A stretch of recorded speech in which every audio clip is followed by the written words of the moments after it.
Salut tout le monde. J'espère que vous allez bien. Bienvenue sur ma chaîne Blanche Kepidro.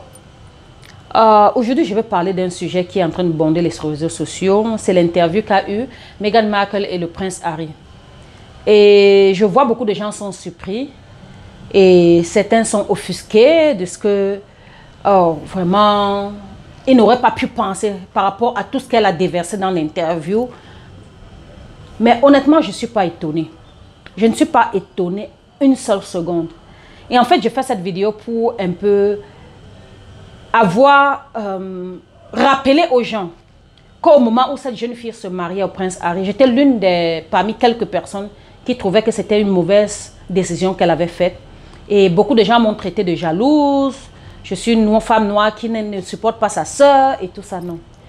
En fait, je ne sais pas pourquoi toujours quand le noir voit ce genre d'opportunité, selon eux, c'est comme si c'était un demi-dieu qui était descendu. Tout le monde, c'était spectaculaire. Poster les photos, Meghan et Harry, une femme qui a été divorcée, une ancienne actrice, une ceci, cela, une Hollywood, mais là voilà aujourd'hui qui est mariée au prince. Comme si, c'est vrai, c'est le prince, hein. Il y a l'argent, il y a tout ça, il y a l'honneur, il y a la noblesse, mais il n'y a plus que ça. Mais chez nous, dès qu'on voit ça, on oublie les fondamentaux. L'interview qu'elle a fait a confirmé ce que j'avais dit il y a quelques années. Qu'elle se foutait le doigt dans l'œil. C'est vrai, aujourd'hui, le prince Harry a décidé, par rapport à tout ce que se passait dans sa famille royale, il a décidé de prendre son épouse et son fils de partir de Londres. Mais je vais vous dire une chose. Moi, je suis... Peut-être maintenant, il sent... Comment je vais dire? Oui, il est amoureux. Et c'est normal qu'il défende cet amour. Mais 1 an, 2 ans, 3 ans, 4 ans, 5 ans, 6 ans, 7 ans, 8 ans, 9 ans, 10 ans. J'espère qu'il continuera toujours de la défendre ainsi.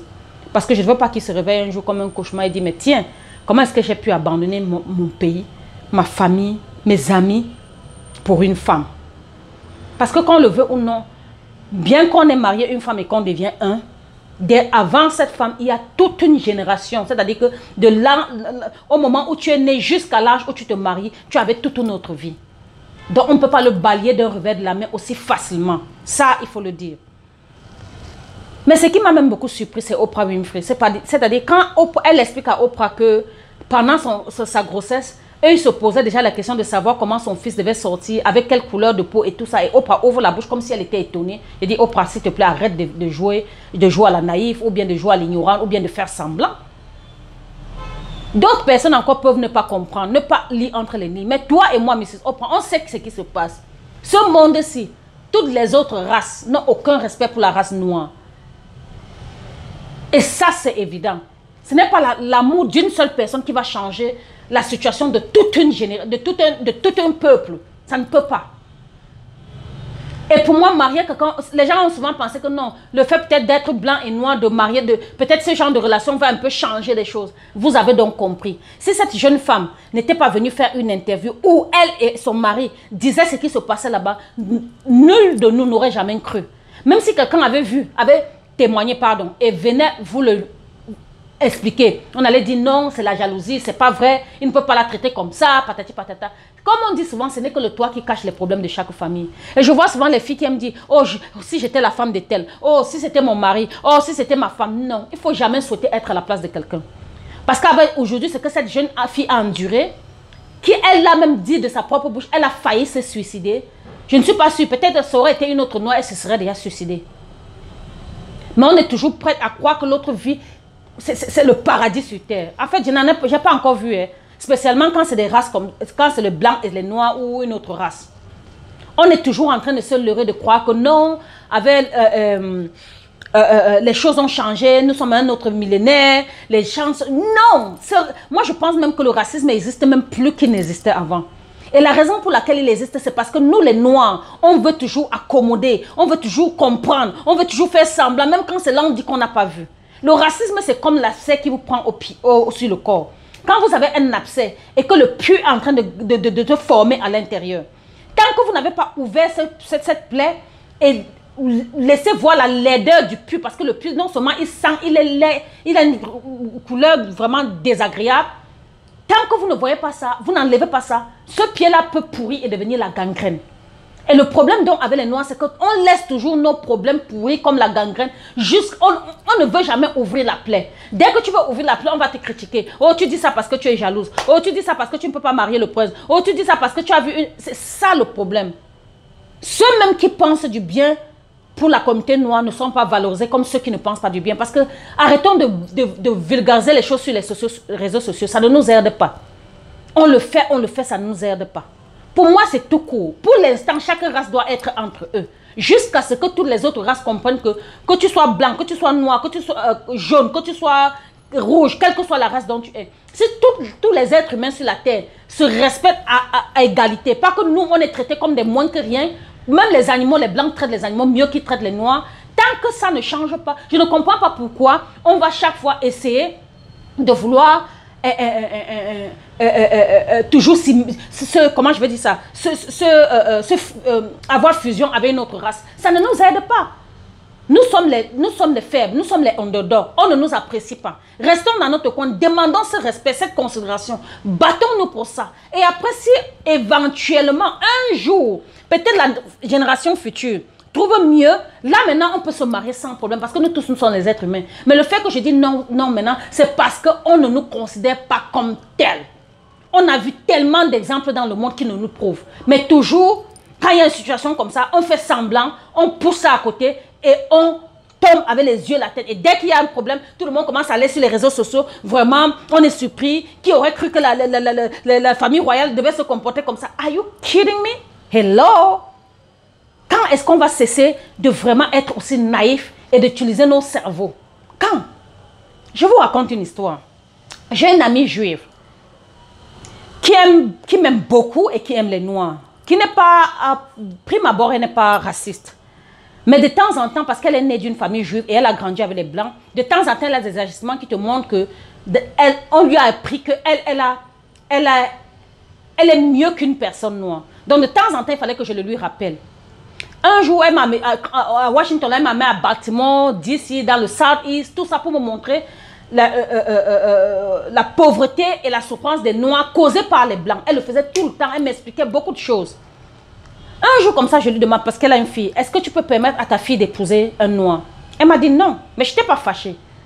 Je voulais vraiment savoir pourquoi. Elle m'a dit, tu sais, j'aime les Noirs. Aussi bien que j'aime les Noirs, il faut qu'on accepte qu'il y a une réalité. Je dis quoi? Elle me dit, dans ce monde, le racisme est encore plus profond que peut-être il y a de cela 400 ans. Même si ma fille aime vraiment un Noir et que le Noir l'aime vraiment, que deviendront leurs enfants? Comment est-ce que la société va le comporter? On voit les familles mixtes ici. Pourquoi si je peux épargner mes petits-enfants ou bien ma fille de ce genre de situation dramatique, pourquoi je ne le ferais pas? Parce que les gens vont me dire que l'amour est aveugle. L'amour n'est rien aveugle. L'amour devient aveugle quand on est déjà amoureux.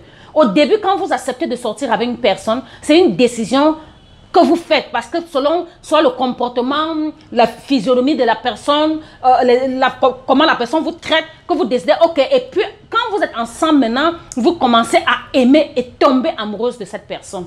Et là maintenant, quand la personne se comporte mal, vous avez de peine à vous détacher parce que vous êtes maintenant amoureux. C'est là où on dit que vous êtes...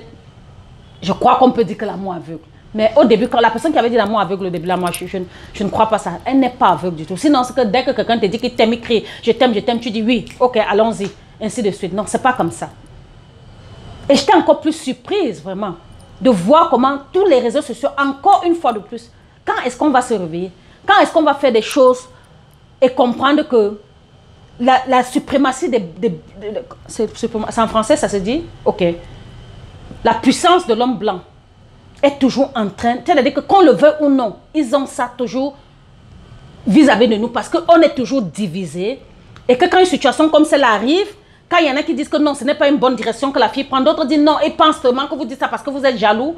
On a plein de choses où on pouvait se mettre ensemble pour recommencer à reprendre notre respect aux yeux et c'est-à-dire notre respect dans l'humanité, dans le monde, si on peut le dire. Mais non, on est hyper divisé. Et ça, c'est ce qui cause même ce qui est en train de causer là. Et c'est trop dommage et c'est trop triste. De savoir qu'une métisse, elle n'est même pas... Parce que moi, quand je regarde Meghan Markle, elle est plus blanche qu'elle est noire. Elle est plus blanche qu'elle est noire. Sa mère même, je crois, doit être métisse. Mais jusque-là, la famille royale a trouvé qu'il y a un brin, comme je vous disais, dans une de mes vidéos, quand tu as une seule goutte de sang noir dans tes veines, tu es considéré comme un noir. Ils s'en foutent. Et ça, ils ne le veulent pas. Donc, c'est très dommage. Je ne suis pas étonnée, comme je vous le disais tantôt, mais je suis plutôt étonnée de vous, votre attitude. Si la prochaine fois, vous allez comprendre. Et ça me rappelle encore cette même attitude de Meghan Markle, d'une autre dont j'ai fait la vidéo, de Serena Venus et de tous les autres qui trahissent nous, notre race. Parce que pour moi, ça, c'est la trahison. Je ne peux pas en vouloir un enfant métis parce qu'il n'a pas choisi d'être métis. Mais pour ceux qui décident, parce qu'il y en a qui décident fondamentalement d'aller dans l'autre race parce qu'ils veulent avoir les enfants clairs de peau, pour eux, ils pensent que c'est meilleur. Mais vous mettez ces enfants dans des situations difficiles. Interviewez tous les gens, les enfants métis dans le monde. Ils vont vous dire combien de fois ils sont perturbés parce que la société ne les accepte. Ils partent chez les blancs, c'est pas ça. Ils viennent chez les noirs, c'est pas ça. Pourquoi donc quand tu sais que c'est comme ça, tu vas mettre ton enfant dans ce genre de situation? C'est triste. Donc c'était juste un coup de gueule par rapport à cette interview que Meghan Markle a fait à Harry. Tout ce qu'elle a dit, honnêtement, je vous dis très sincèrement, je n'ai été aucunement surprise parce que j'avais parlé de ça. Et je lis entre les lignes. Je vis au pays des Blancs, je vois. Ils vont rire avec toi devant la caméra, mais derrière, ils ne... They don't give a damn, comme on dit là-bas. Ils s'en foutent éperdument. Tu n'es rien et tu n'es qu'un nègre. Le jour où on comprendra ça, et on posera des actes en fonction de ça, je crois qu'on s'en sortira peut-être un jour avec les nouvelles générations mieux. Ceci étant, je vous remercie une fois de plus de prendre le temps de regarder cette vidéo. Si vous n'êtes pas encore abonné, s'il vous plaît, n'hésitez pas. Si vous l'êtes, partagez, cliquez la cloche de notification et surtout laissez votre avis et votre commentaire. Merci encore et bien à vous, au plaisir. Blanche Kepiro.